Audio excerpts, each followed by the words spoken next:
non vi distraete perché altrimenti mi distraggo anch'io.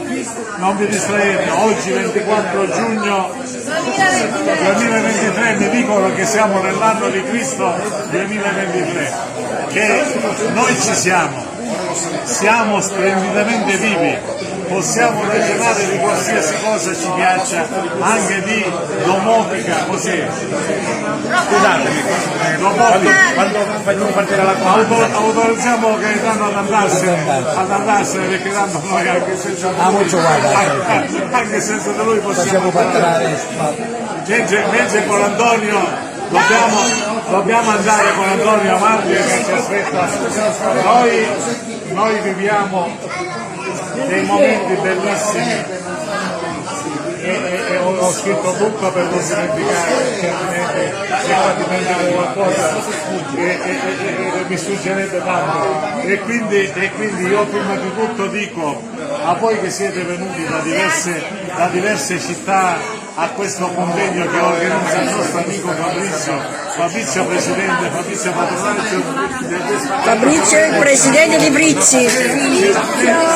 la diretta del Saluti, almeno mi sto bevendo un bicchiere di ferro pure io.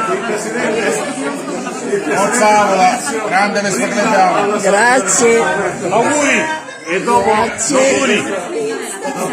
Lo speaker di Brizzi per domani. Auguri al Vespa Club d'Italia. Grazie, certo. Si intratterrà, mentre ora vi intrattengo io e faccio quello che farà lui domani.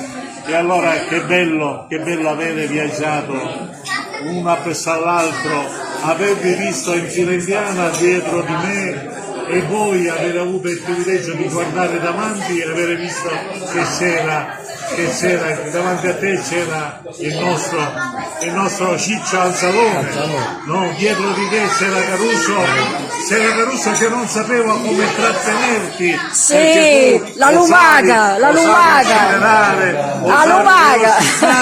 Velocizzare la tua Vespa e lui si preoccupava e diceva ma quando sta correndo aprile nessun altro correrebbe con una PX 125. A un certo punto anche Pignato si è preoccupato perché correvamo tutti e in primis correvo anch'io, e Pignato mi ha telefonato per dirmi Ciccio stai correndo troppo. Pignato, non mi fare una telefonata per dirmi che sto parlando troppo.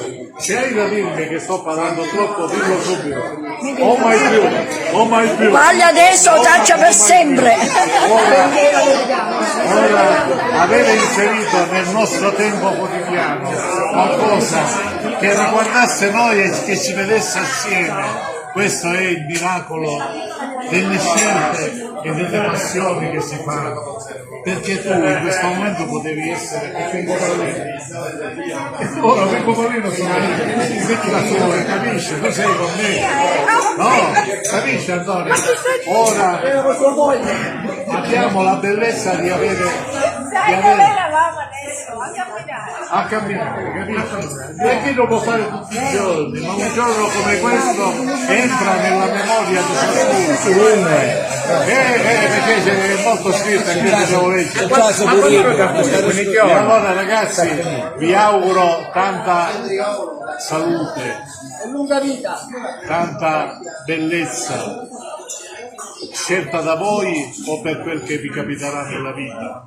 Vi auguro tanta bellezza. Allora, questa è poesia. Ok, facciamo una fotografia. Sì, voi ti stai mandando. Avanti, facciamo una fotografia.